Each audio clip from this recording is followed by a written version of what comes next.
3 dienas trukusi folkloro šventė druskininkiečiams ir miesto svečiams dovanojo daug įspūdžių ir galimybę pamatyti muzikinių kolektyvų pasirodymus.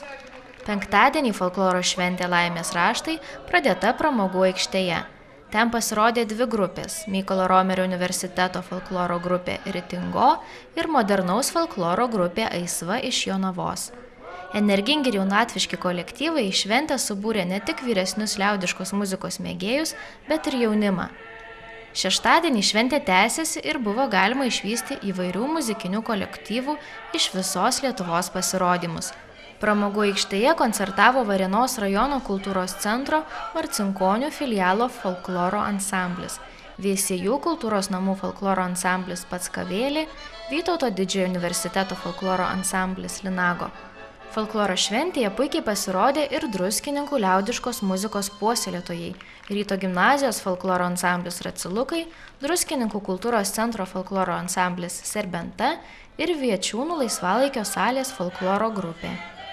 Liaudiškos muzikos pasiklausyti šeštadienį buvo galima ne tik pramogų aikštėje, bet ir Druskininkų gydyklų parke.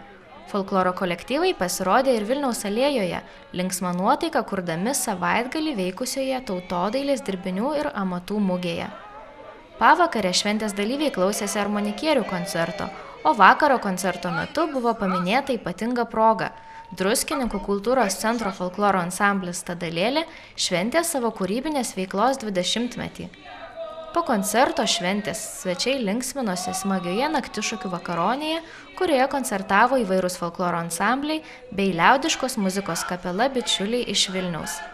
Šeštadienį miesto gyventojai ir Druskininkuose apsilankę svečiai galėjo ne tik pasiklausyti įvairių folkloro ansamblių, bet ir išgirsti daug įdomių istorijų, papasakotų kokią nors gražią lietuvišką tarmę.